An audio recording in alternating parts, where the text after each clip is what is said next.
Long ago എന്ന് വെച്ചാൽ കുറെ വർഷങ്ങൾക്ക് മുമ്പ് അന്ന് മനുഷ്യന് സമയങ്ങളോ ദിവസങ്ങളോ കാലങ്ങളോ അറിയാനുള്ള സംവിധാനങ്ങൾ ഉണ്ടായിരുന്നില്ല. എല്ലാ ദിവസവും അവൻ കാലത്ത് എഴുന്നേറ്റ് സൂര്യനോട് ചോദിക്കും, ഇന്ന് വർക്കിംഗ് ഡേയോ അതോ വീക്കെൻഡോ? സൂര്യൻ മൈൻഡ് ചെയ്തില്ല. പക്ഷെ ചന്ദ്രൻ പറഞ്ഞു, ഞാൻ എല്ലാ ദിവസവും ഷേപ്പ് മാറുന്നുണ്ട്, നീ വേണേൽ എണ്ണി നോക്കിക്കോ. അങ്ങനെ ചന്ദ്രൻ അവരുടെ ആദ്യ കലണ്ടറായി മാറി. പക്ഷെ പിന്നീട് അതിൽ അവർ ചില പൊരുത്തക്കേടുകൾ അനുഭവപ്പെട്ടു. അവർ ചന്ദ്രനെ വിട്ട് സൂര്യനെ സമീപിച്ചു. അവരെ കണ്ട് മനസ്സലിഞ്ഞ് സൂര്യൻ പറഞ്ഞു, ഒരു തവണ നിങ്ങൾ എന്നെ കറങ്ങി വന്നാൽ 1 വർഷമാകും, സിമ്പിൾ. അങ്ങനെ ലൂണാർ കലണ്ടറിനെ റീപ്ലേസ് ചെയ്തുകൊണ്ട് സോളാർ കലണ്ടർ എത്തി.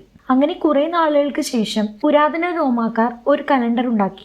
മാർച്ചിൽ തുടങ്ങുന്ന 10 മാസങ്ങൾ മാത്രമുള്ള കലണ്ടർ. എന്ന് വെച്ചാൽ ജനുവരിയും ഫെബ്രുവരിയും അതിൽ ഇല്ലെന്നർത്ഥം. പിന്നീട് അതിലുണ്ടായിരുന്ന ഏറ്റക്കുറച്ചിലുകൾ പരിഹരിച്ചുകൊണ്ട് ജൂലിയസ് സീസറിന്റെ നേതൃത്വത്തിൽ രൂപപ്പെട്ട കലണ്ടറാണ് ജൂലിയൻ കലണ്ടർ. അതിൽ 365 ദിവസങ്ങളും എല്ലാ 4 വർഷം കൂടുമ്പോൾ ലീപ്പ് ഇയറും ഉൾപ്പെട്ടിരുന്നു. ഒരു വർഷത്തിൽ ആദ്യ മാസം ജനുവരിയായി മാറി. ഇരുമുഖമുള്ള ജാനസ് എന്ന റോമൻ ദേവന്റെ പേരിൽ നിന്നാണ് ജനുവരി ഉണ്ടായത്. ഒരു മുഖം പാസ്റ്റിലേക്കും മറ്റൊരു മുഖം ഫ്യൂച്ചറിലേക്കും എന്നതാണ് ഇത് സൂചിപ്പിക്കുന്നത്. അങ്ങനെ അവസാനം ജൂലിയൻ കലണ്ടറിലുള്ള ചില പിഴവുകൾ തിരുത്തിക്കൊണ്ട് പോപ്പ് ഗ്രിഗറി ഇൻട്രൊഡ്യൂസ് ചെയ്ത കലണ്ടറാണ് ഗ്രിഗോറിയൻ കലണ്ടർ, അതായത് ഇന്ന് നമ്മൾ ഉപയോഗിക്കുന്ന കലണ്ടർ. അങ്ങനെ നമ്മൾ ലോകമെങ്ങും ജനുവരി 1 ന്യൂ ഇയർ ആഘോഷിക്കുന്നു. പുതിയ പ്രതീക്ഷകൾ, പുതിയ തീരുമാനങ്ങൾ. Anyway, moral of the story. Calendar is man-made. Hope is universal. New Year is just an excuse to say, let's try again.